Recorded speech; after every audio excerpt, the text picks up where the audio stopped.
begin with, though, we want to celebrate. This is our Louder Than a Bomb Poetry Slam team. And I'm going to let them.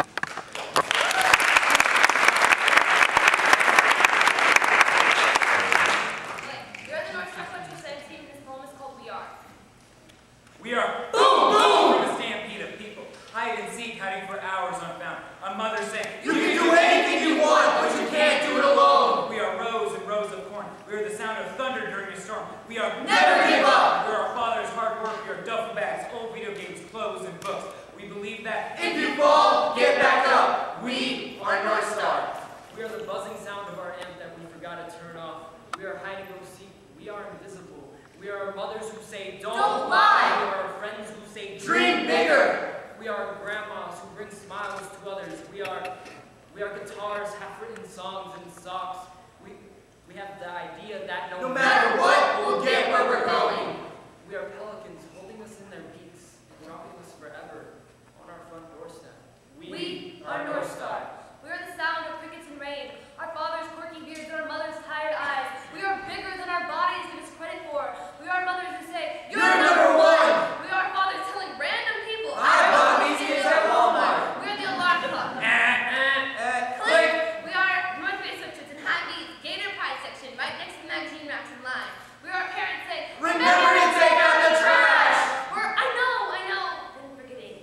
We are North Star. We are water pipes running when our homes are quiet. We are kickball using trees as bases and grass hills as mouths. We are fathers saying, when I was your age, I had to walk to school and keep that up and you're going to get spanking. We are go big red. Go big red. We're the beat when a text message comes in. We're old tennis balls, flat soccer balls, sleeping bags, and pasta jerseys. We have the belief that talent is everything. Hard work is. We are our fathers young at the taxi driver and our mothers young at the nurses. We're our nostrils flaring and eyes tearing when we're laughing too hard to breathe. We are the power of words and actions combined. We are crying, screaming, biting. We are North Star. And we have exploded the streaks and dark skies and brought light to the night.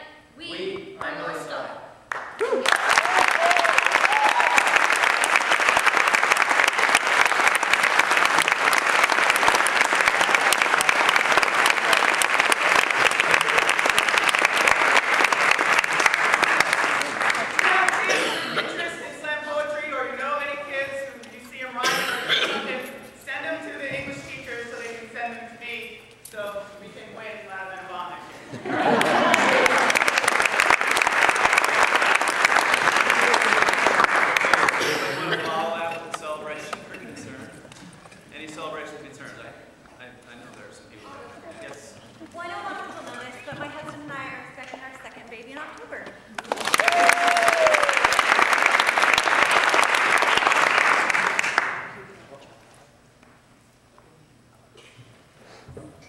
Well, the art department would like to announce a new addition. This is the first baby that we're going to be having, and it's not mine. It's Brooks.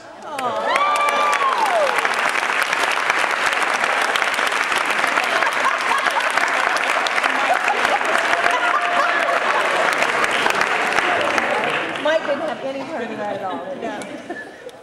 Yeah, we have some simple refreshments out here, so when you're leaving, partake in some of those too to help celebrate Mom and Dad.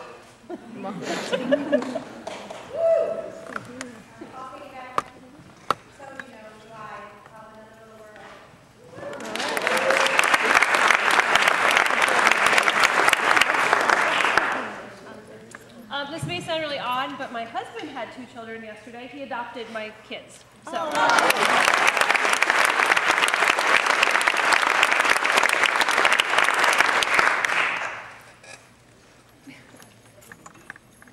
Well, when I shared this yesterday, Melanie said it's because I'm supervising the English department. We're having a kid in July too.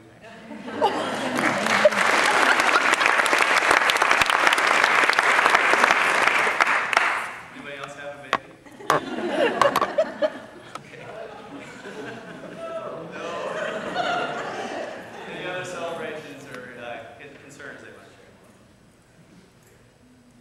Okay. Announcements. I know we have several people with sort of specific announcements to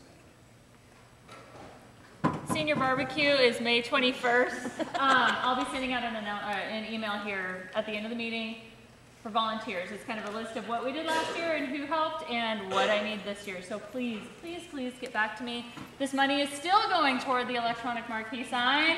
Thank you very much. We will have one day. Apparently Friday at North Star is a big day. I guess there was an event that got canceled and rescheduled. So I know that colors some things that are going on, but this Friday, April 20th, is again the Day of Silence observation that GLSEN does is recognizing the silence that's faced by GLBT students and their allies.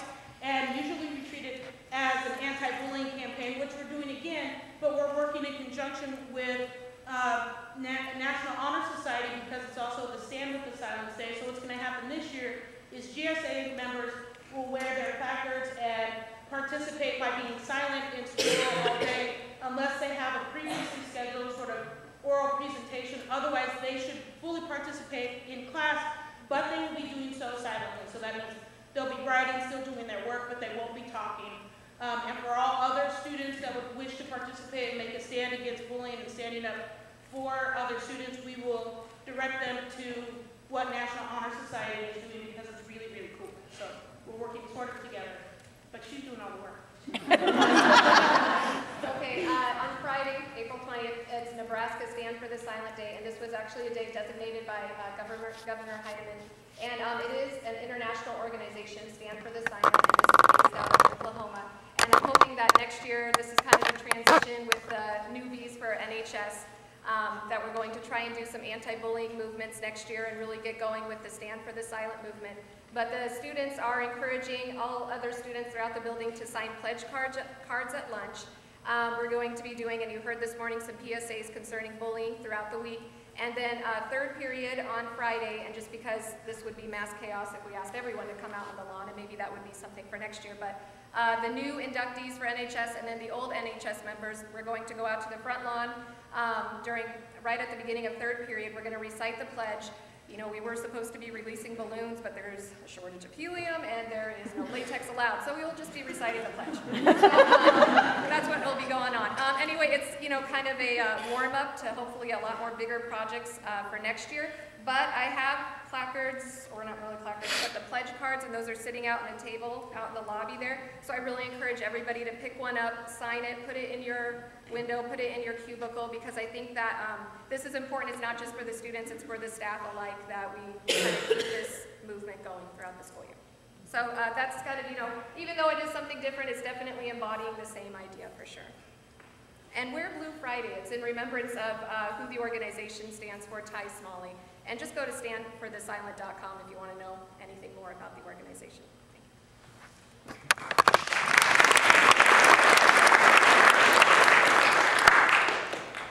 Somebody else who wanted first.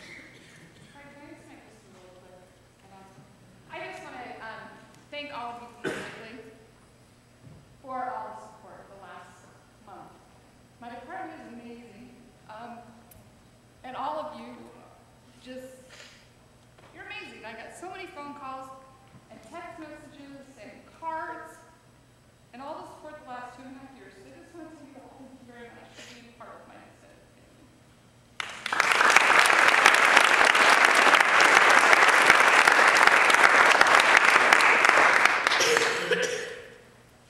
Any others? All right. I would like to actually celebrate John Matson. When we started looking at all the work involved in the ACT, as you know, we're part of all juniors in the district, as well as I think 7 other districts in the state, are taking part in this pilot sponsored, it's actually through lottery funds, a lottery grant. But the state is looking at the ACT as another statewide assessment, so that's the pilot. So next Tuesday, our juniors only across the district will be attending high school, and freshmen, sophomores, seniors, no school for them. But it's really an all hands on deck effort. John kind of stepped in to do some learning, but also kind of to save us, because Carla actually through the process is not qualified or disqualified. She's qualified but got disqualified because she has a niece and nephew at East High who are taking it. So with the rules that they have, and you'll see there are some pretty stringent rules and regulations that we have to follow, but without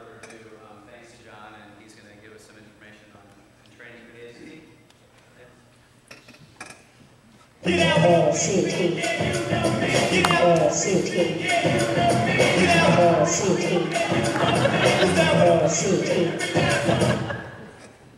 we ready? I know I am. I don't know what bar or gutter I'll be in next Tuesday. You're welcome to join me there. So, first rule of ACT, open the door to all of my nerddom, but most of you already love that. Keep it secret, keep it safe. Never leave test materials unattended. They are locked away right now. I can't even tell you where. But they're locked away. On the morning of the 24th, we will have a meeting, and I'll talk about it a little bit more as we go, but a meeting at 7:30. And at that point in time, I'll be giving you a bin with the test materials. You will then have to have you or one of your proctors observing those test materials until you bring them back to me. Never leave our test room unattended. We're going to have a break, and during that break, someone has to stay there. So it's not like, oh good, all the proctors can go wander off. One of the proctors at least will have to be in the room during that break time. And there are going to be some things we do during break that I'll talk about, so you can let someone there anyway. Another thing, no unauthorized persons are allowed in the test room. Hopefully this will not ever even be an issue for you. Hopefully we will stop anyone before they got to your room. We are anticipating that ACT officials and or state officials may be visiting the schools because it's a test run. They're going to want to make sure that we're doing it right. And, you know, the ACT people are going to really sell it to the state people so that they'll shell out all that money regularly to do it. But because of that, they will have official letters from ACT.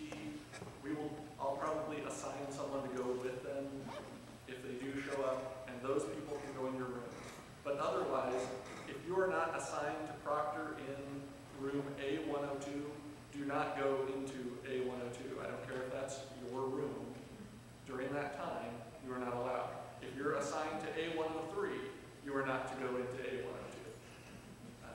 Because of their strict security measures, we have to document every room supervisor or adult who entered the room during that time.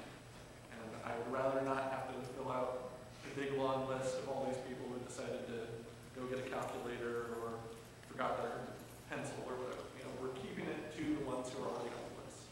So I apologize to those of you who we are using your rooms during that morning. You may only have to proctor for a short time, but you won't be able to get into your room until the testing is completed. Roles and assignments.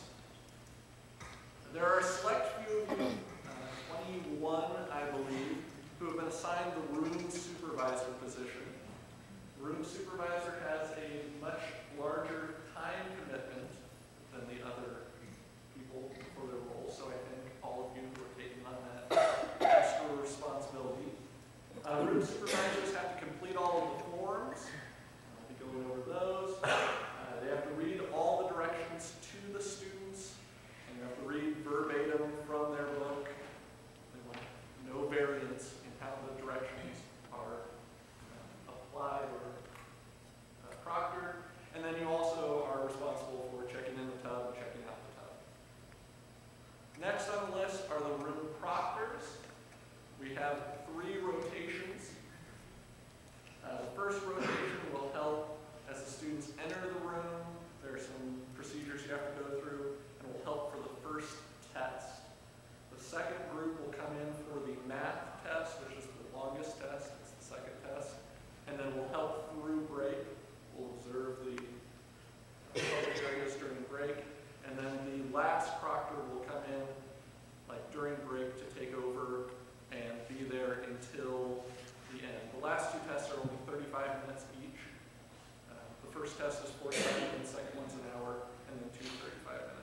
it is okay to have the proctor in there watching alone.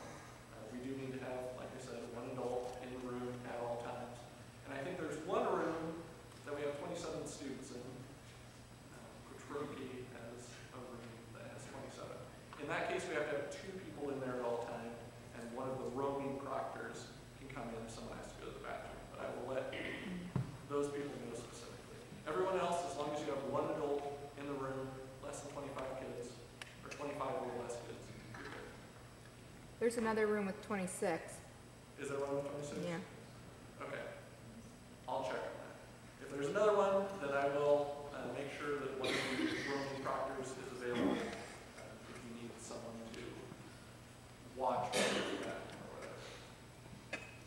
Roaming proctors are in the hallways. One of their main responsibilities is going to help to escort DQ'd students from our rooms. And unfortunately, I anticipate having quite a few disqualified students. It's a very strict testing structure, and if they break the rule, they're gone. That's how ACT rules. So they're going to help them. I'm hoping security guards and administrators and all of those will help as well with that. Assist with unexpected situations. If someone gets sick and we need to send someone in, I'll be assigning them in there. And if someone is just sick from the beginning of the day, they'll be filling in for those situations. In addition, there are some of you who are helping out with the track meet, and in a real pinch, I may be pulling you to help with the testing in the morning and the track meet in the afternoon. I hope I don't have to do that, but just in case.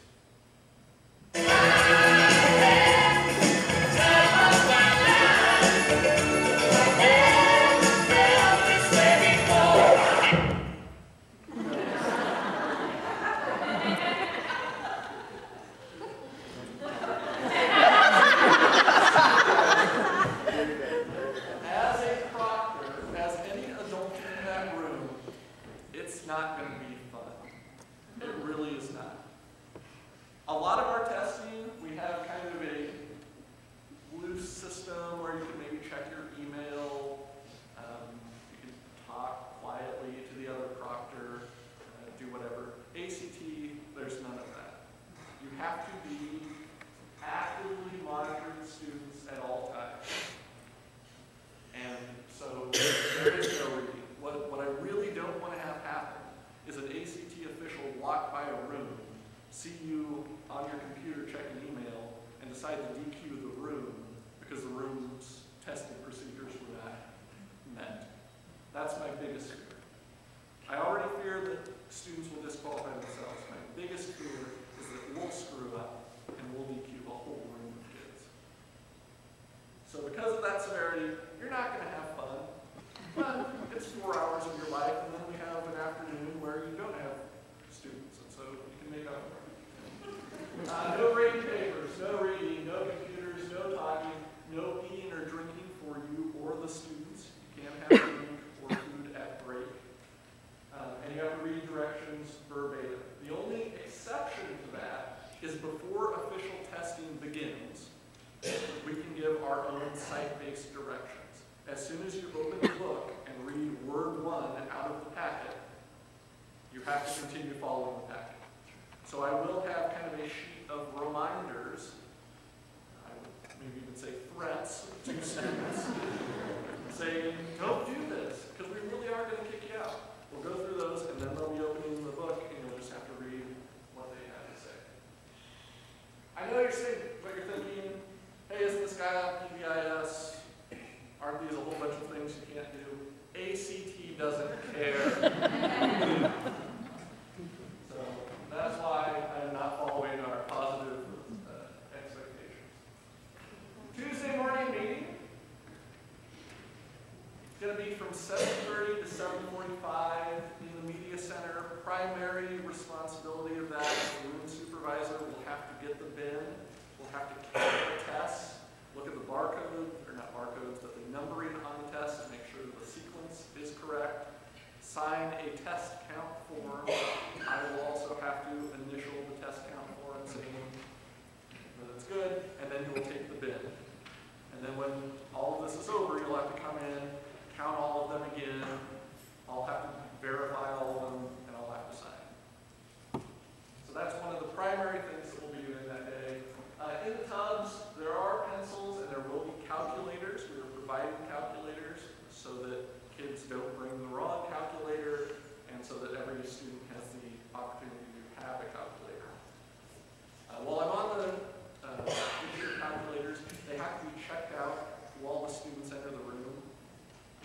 wait till the math test and give calculators, they consider that a disruption to testing.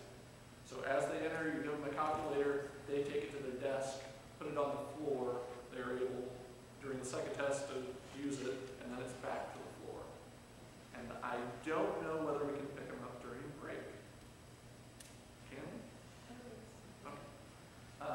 Sarah has done it on Saturdays for many times, so I will check on that. If we can, I would say we pick them up during break, and that way they're not even in the room, so some kids can put it on their desk and, foolishly disqualified for something like that. Answer sheets and test booklets will be in there. The answer sheets, if I could have a round of applause for the U.S. history teachers real quick.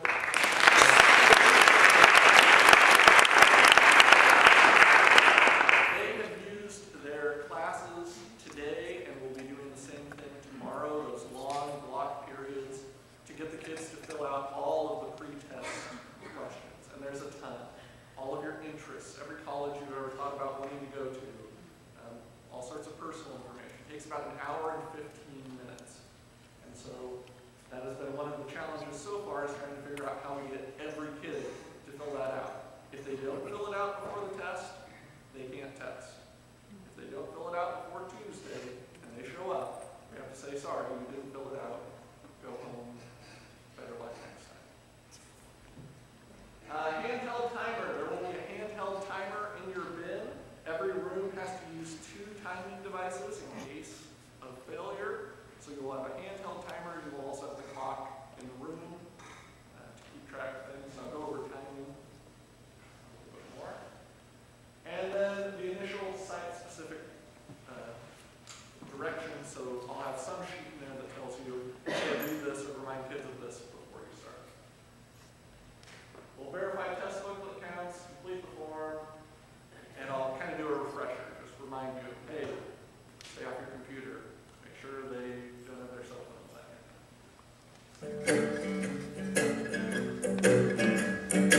on. 1, 2, 3, 4. The count form is this form right here. I have gone through and filled out a fair amount of this information beforehand to speed up the process.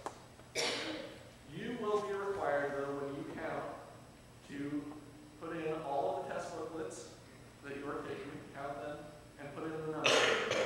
Then, during the test, like, I may give you 40 booklets, well, not 40, because we have no classes that big. I may give you 30 booklets, even though you only have 24 kids. And then only 21 show up. You'll say 21 of them were used, and there are 21 kids on my seating diagram, and then the other 9 were unused. And that will come into play right there. All of those have to be filled out correctly. I will try to verify them before I move this final signature you're initialing off. Make sure the form is correct, because if it's not correct, ACT calls you or sends you a letter that says, hey, you did this wrong. Why didn't you count correctly, or why didn't you do whatever? And I don't want to get those calls. And so, since my neck is the one on the line here, I'll be doing my best to make sure you've done it correctly.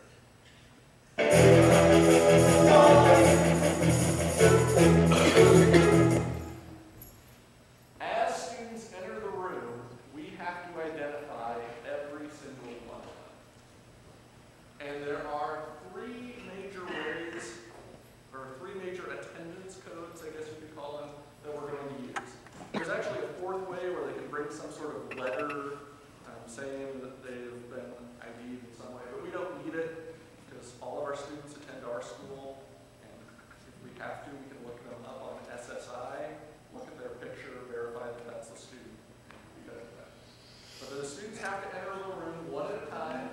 You either have to recognize them, or they have to have a student ID, or the 3rd thing would be if they don't have their ID, and you have no idea who they are, and your proctor doesn't have any idea who they are, you could look them up on SSI.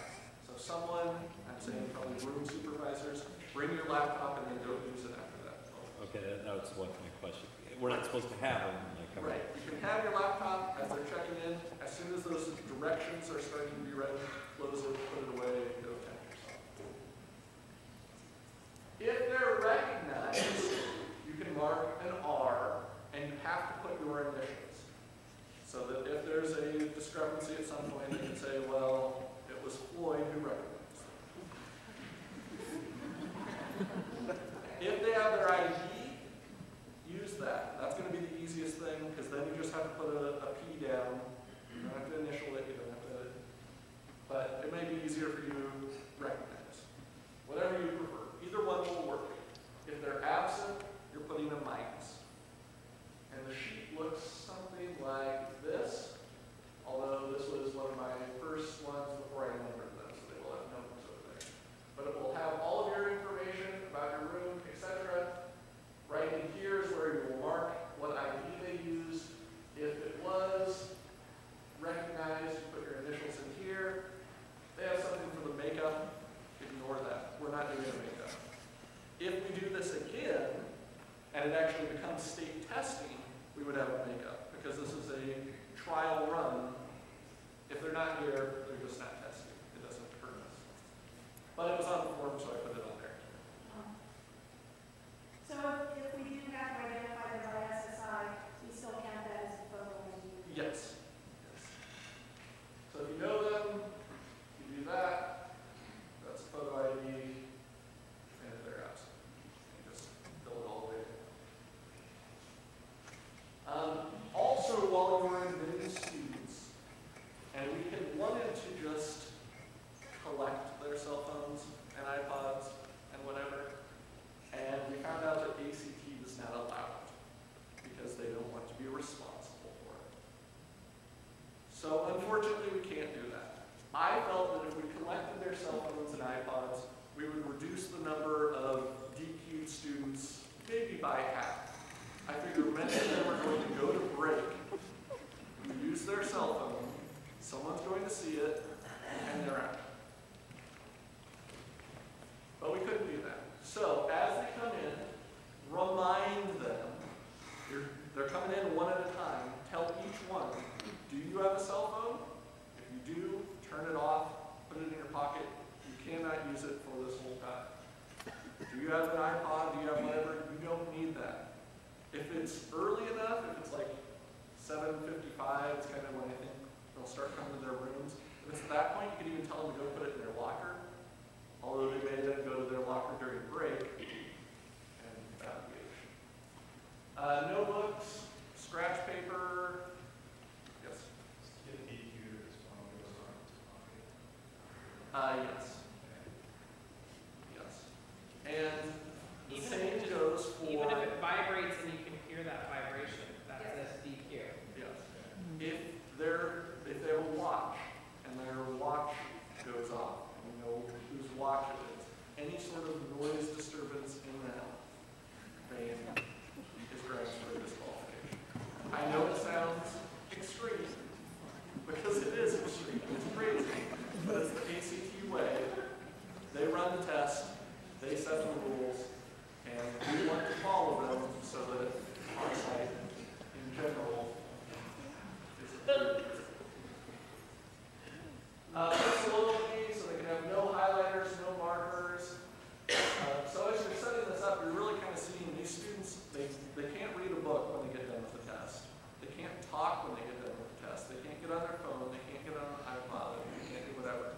So if it takes them 15 minutes to do the math test, they have to sit in silence for 45 minutes until the test is done. This is the one time I would actually recommend students to put their head down. If a kid puts their head down, don't go wake them up until maybe the next test. But let them. If that's what they need to do to tune out, to not disqualify themselves, so be it. Because they can't do anything else during that time. A calculator will be provided and checked out as we're admitting students, so just as they come in, give it to them, and then in the directions. That pencil is not mechanical, it has to be a lead pencil. And a lot of kids don't like those, but they cannot be mechanical pencils. Yes, thank you. It has to be, and we will be providing them.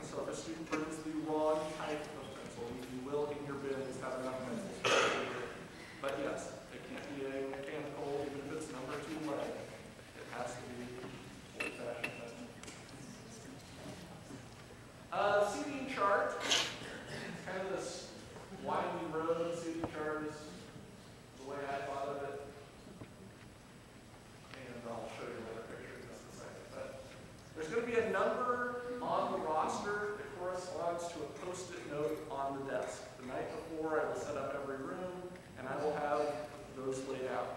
The student has to sit in that assigned spot. If someone's not there, then we just skip over it and you'll kind of put an X through it to say that there was no student there. Test booklets have to be passed out starting with desk 1 and going sequentially along that path. You do not put a test on an empty desk because that test could very easily disappear and then we're out of luck. So if the student's not there, you just skip over them. If a student came in, well, by the time you're passing out the books, it would be too late they can come in. So if they're not there, you're not going to need it at any point in time. You just have to wind through. And if you follow the yellow post-it numbers as you're going, then you'll pass them out correctly. And I guess I already talked about it. Mark empty seats with an X. And you have to write the test booklet numbers on your seating chart for each test. And that's going to look like, this is the form. The top stuff will be filled out. You will need to say number of staff in the room. For most rooms, that should be 4. The 3 proctors who will rotate through and the room supervisor. However, if you're in a room where you have to have a roaming proctor add to your room, that would be 5 or however many more beyond that. Was there a question? When you're passing out the tests, I don't know this, but if there's an empty seat, let's say seat 2 is empty, do you give seat 3 under 2 test, or do you use? Yes, you do. You keep the sequence. So right here, 1, 2, even though seat 3 is here, seat 4, we've got number 3, and on 4, 5, 6, 7. And then So this 4 is doesn't necessarily get 4 if someone. right. The tests, in my experience, aren't, well, they're sequential, but they don't, like, there's not a test 1 for seat 1. And Right. a test 2, I mean, in this picture there is, but that's not how it generally works. Yeah, your room might start with 27 and then go up to 48 or something like that. It probably is not going to be a nice round starting point for you. But yes, you go, skip it, and the goal is that you are using just that sequence, like from 5 to 24 in your room. You don't want to have any gaps in between that sequence. Because otherwise I have to fill out a report, because of an irregularity report saying why we have that gap.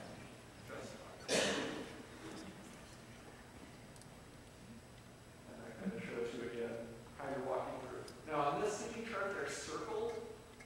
You will not be circling yours. That's if there's a table. But the tables have to be at least 6 feet in length to have 2 students at a table, and our tables are 5 feet in length. So we could have 1 student per table if we had done that.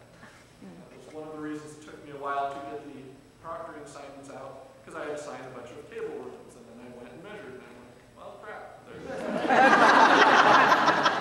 So every room, except for I believe 1 sped room, has desks, and the sped room only has 8 students in there, and there are more than 8 tables. Beginning of the test, 7:30 we have our meeting, trying to get you out by 7:45 so you can get to your room, kind of get ready. I anticipate the students then coming in the 10 minutes between 7:55 and 8:05. You look them off, if you have to look them up, whatever. To give them a little bit of a buffer, at 8:06 you're going to read the school-specific directions. If a student arrives in that time period, they can still be admitted to class. At 8:10, none shall pass. No one else is coming in at 8:10. John, Yes? how are the kids going to know what room to go to? They have been told by their U.S. history teachers as they were taking the test who will be proctoring on or supervising on the day and what room it is. So what we did is we arranged them by U.S. history sections. So Pete's second period might be with him, but his fourth period, he's going to tell him, you'll be in this room with this person. I also am going to, in the Bayou, have a posting with all of the students and their room numbers identified, as high school students are not the most reliable people to listen and actually know what's going on. So that'll be a second way to verify it. Yes? So John, in their I'm assuming that in their U.S. history classes, all of the possession stuff that you went through a couple slides ago that says they can't have their cell phones, they can't bring a book, they can't bring their iPod.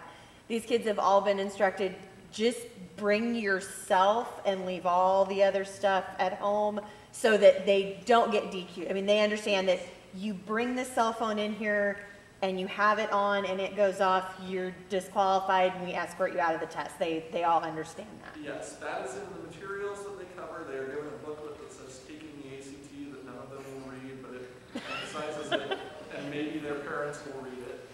There was a Connect Ed call today, 2 parents reminding them of that.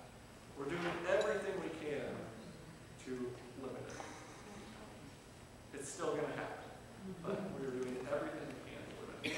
What's your plan for kiddos that might happen to come at 8:15 or 8:30? If a student arrives at 8:15, I believe for students who are DQ'd, and technically they would be DQ'd, we're going to be taking them to the office, making a phone call home to let the parent know why the student was DQ'd, and then sending them home. We don't want to fill our bodies with kids who have been DQ'd. These times are exact. Every other time is going to be unexact.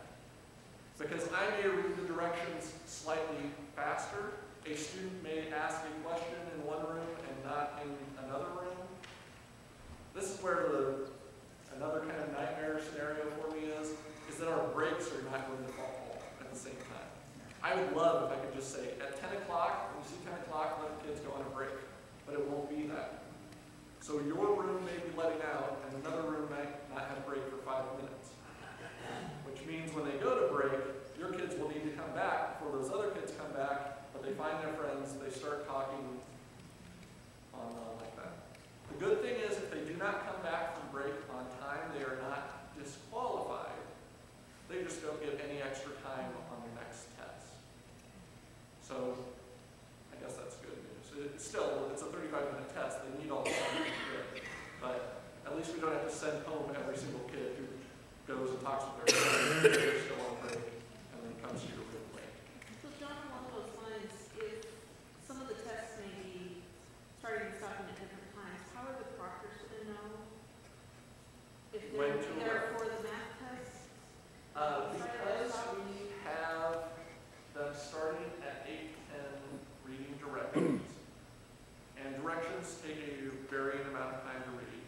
But what I'm going to ask is that the second tier of proctors, the ones who are coming in between the first test and the second test, go down to the room about 9 o'clock and then wait until they see the room has broken, like the person's reading the next direction. And at that point, we'll have them go in, the other proctor lead. For the breaking, once we're coming in after break, it'll be around, do the math on that, 10, somewhere around there. So with those people, again, you'll just kind of be going down a little bit early, finding your room, and then as break comes in, you'll be taking over the other people. The other proctor in the room will be supervising the break until it's done. You will be helping the room supervisor or watching for the room supervisor while the room supervisor takes a restroom break or whatever. And I will have some further directions to, like I'll email all the 9 o'clock proctors and tell you, reminder, do this, do that. But that is my plan for it. Ideally, ACT really wanted you to have a room supervisor and maybe a proctor, and both of you are there for 4 hours. But in the attempt to make it fair for all staff, we're doing the rotating thing, and for the room supervisors, we're kind of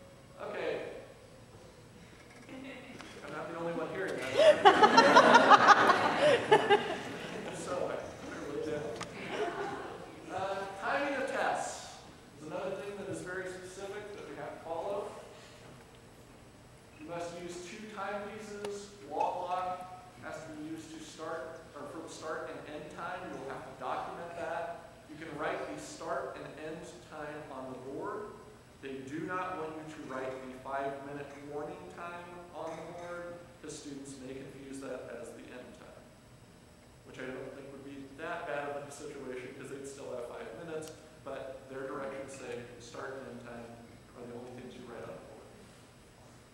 Stopwatch is used to ensure correct amount of time is given.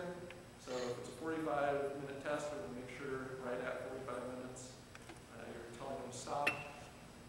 I mean, you can let it go off, but you could also, well, it probably isn't going to distract another room if your timer goes off, but you could stop it and just tell them, hey, your test is up. Cell phones may not be used for timing. That's another very specific rule. So you will have the stopwatch, you will have the clock. Use those two instruments for your time uses. Even if everyone is finished, the full time must be given. If you have a room full of juniors who get done with the math test in 30 minutes, all 25 kids have to sit there for another 30 minutes until time is called and they move to the directions telling you to go to break. But we cannot shorten. The hope is that in those 30 minutes, someone's going to get divine inspiration and go back and fill in all the correct bubbles. In silence. In silence for those 30 minutes. Yes. Yep. And there's where you can write start and stop time on the board and announce when 5 minutes remain. And make sure that you make that announcement because the ACT test, I think most of you probably have taken the ACT test and may remember, but ACT test does not punish students for wrong answers. SAT deducts if you get the wrong answer. ACT does not. So if at a 5-minute warning, they have 20 questions to go, that kid should, pick B and fill it down all the way, or pick C and fill it down all the way. We can't tell them that. We can't say 5 minutes, fill in your bubble sheets. But hopefully, at some point in life, they have heard it. And it may be one of those things that I include in our directions before testing begins. Before we open the booklet, we can tell them our site-specific things. And there are probably some kids who don't know that. And there's a time chart on page 69 of your supervisor manual that looks like this. It can be helpful if you really don't want to have to figure out what 35 minutes is from 10 to 11. Find the test you're on. Oh, we started at 10:08. It's going to get done at 10:43. I can help you out. I would just encourage people to use that because if you miss time, you invalidate it over. Right. And you definitely want to make sure the timing is correct. That is what's called a group irregularity. And we'll go over kind of the terms later, but a group irregularity can invalidate instead of just one student.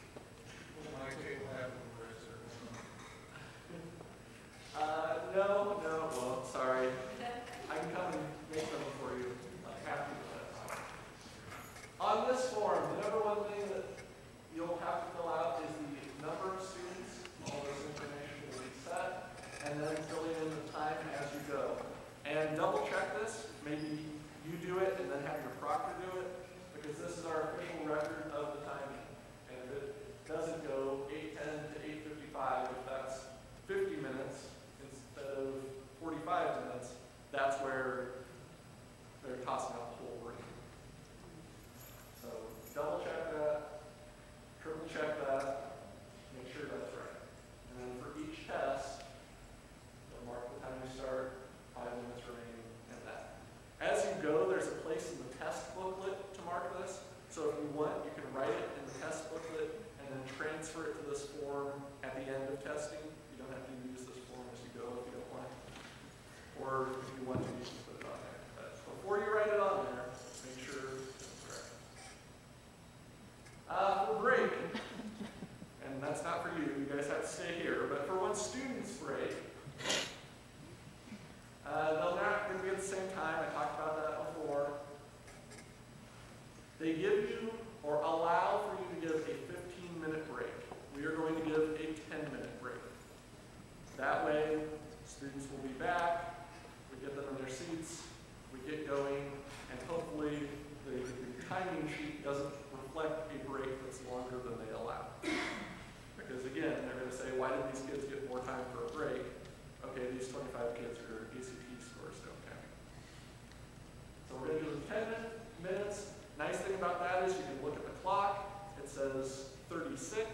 and you can tell them to be back at 46. It's a very easy mental math, and the students can look at that and know the exact minute that their room needs to return. One teacher must stay with test materials during break. If both of the people in the room need to use the restroom, find a roaming proctor or find, I could go into the room during the break, but you'll have to find someone to be there for that time. In the 10 minutes, hopefully, the room supervisor could go get back, and then the proctor could go and get back, and you wouldn't have an issue. If a student is late back from break, I want you to note it on their regularity report, and I'll show you what that is, but they can continue taking the test. The biggest concern is going to be not if they come back like as you're starting to read the directions, but if a student comes back half an hour later, that kid probably is going to get DQ'd. We're not passing that judgment right now, but we need to mark it on the irregularity report so that if something comes up, they say, well, you said this kid was testing. We say, no, we actually said this kid came back 20 minutes late and there's no reason for it. And then they can decide what to do with it. Student expectations. No electronic devices. None at all. Not during testing, not during break. Can't check the time. Can't look at it even though it's turned off. If there's a cell phone in their hand, if there's an iPod in their hand, if it's on their desk, if it's anywhere that you see, that student will be removed from the room. Their tests will be DQ'd, and they'll be sent home. What if it's in the hallway during break? If it's in the hallway during break, you'll have to find that kid and say, sorry, you've been DQ'd, and we'll find someone to, either you would escort them out, or find someone to escort them. Is it if anybody sees them with a cell phone, in, like say during the hallway, I'm not proctoring a test and I'm just in the hallway and I, God forbid, happen to be in the restroom when they're breaking and I see it, but I'm not their proctor? Yes. Okay. Sean, can we put that in bold somewhere for them? Yes, we're going to tell them as they walk into the room. It will be in the directions that we say, and I know in the ACT verbatim directions, it's there in. That during break in the hallway outside of the room still counts. Yes. Should we practice in a classroom? Send them to the office.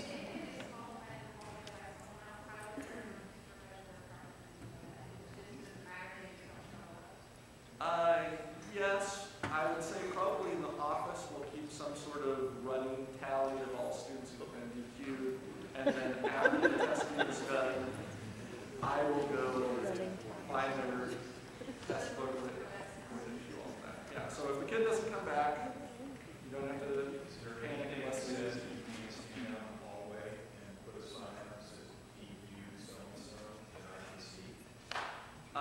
No, there's not. And so if I know at the time, I can come by and tell them. Yes? If they're caught, you have to let them know you're voiding the test. So you have to tell them the Yes. test is being voided. Yes. You have to, or you have to mark on the regularity report that you didn't. But it's better to tell them. So if they're caught, say, I'm sorry, your test is being, you're using a cell phone, the test is being voided, you need to go with Eric to the office, or Dr. Scrutta to the office, or whoever, to call your parents. And, well, you don't have to tell them all those details. Just say, the test has been voided, you're going to the office. They'll figure it out. No talking. That's going to be tough for our kids. One of the problems I have with our arrangement is we have groups of kids who are in U.S. history together every single day. And I have not observed U.S. history classes, so I don't know, but I'm guessing some talking does occur.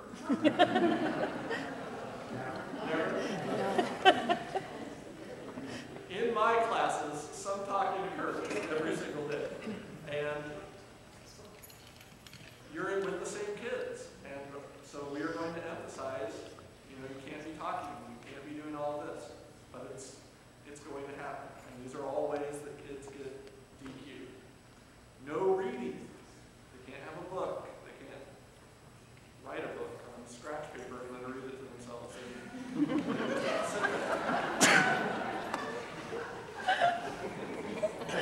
Silently for the entire time. I'm sure you can see my concern that we probably are going to have disqualifications. It is not as much of an issue on a Saturday when students have paid to take the test, are coming on a day outside of school to take the test. They are pretty compliant with the rules. We are testing all juniors. And I know a few juniors who probably are not going to like the rules. Now, whether or not they decide to act out or whether or not they decide this is the day I suck it up and I'm silent, we'll see. But I anticipate we probably will have students DQ'd for these things.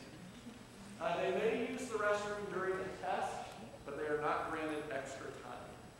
So if a kid really has to go, and don't advertise this, don't be like, yeah, you guys can go whenever you want. If a kid comes up and is like, crouch down, they can go and use the restroom, but they do not get that time back. Yes. Should maybe one of the proctors go with that person? You could, if you're so that there's only one at a time or something like that. Yeah, you could, and that would make sure that they don't wander off and do this where. Or use No, I'm not going to install. Outside of that. John, one of the beauties about her talking is they can talk back to you. Yeah. I like that. Yep. And you don't get to choose whether or not it's really a disruption or just a little disruption. It's set up, right? Yep. And anything. Talking is talking. So asking to go to the bathroom? They'll probably raise their hand. We will hope they raise their hand. If they blurt out, can I go to the bathroom? I would probably just. No, they're gone. Because that's disrupting the rest of this, taking the test. They're gone. They need to raise their hand. It says that in the directions, if you have questions, or and I think it even says in the scripted directions, if you need a Kleenex or an additional writing utensil, do not look around, do not ask, raise your hand. Okay. It's in the written directions, the verbatim directions, they will hear it. If they blurt out, can I go to the bathroom? You can say you can go there and then head to the office. Okay, just to clarify, do we, and maybe you covered this and I missed it, but in the no talking, and I realize it's no talking is verbally is talking, what if they are literally, no sound is coming out, but they are mouthing the words or they're using their eyes or whatever. You can tell they're communicating, but they're not actually talking. Are they out? If they are mouthing something, yes. If it's an eye roll, it's a judgment as to whether that eye roll could have been like, hey.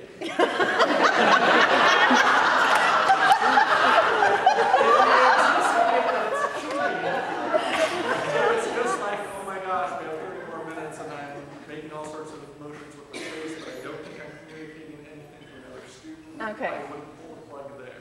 Okay. No bubbling in answers after time is called, and we're going to show you a technique that we're going to use to try to make kids don't do that. But that is something that they get DQ'd for. No fixing bubbles after time is called. So all of your anal retentive kids who didn't quite get the perfect circle and decide that they really need to fill in that circle can't fill in the circle. If you see them filling in a circle after time is called, or when they're on a different section of the test, that's a DQ. They're pulled for that.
going to control bubbling or attempt to control bubbling. You will get a sheet like this which will have seat numbers for all the students in your room. After test 1 is completed, you have read the directions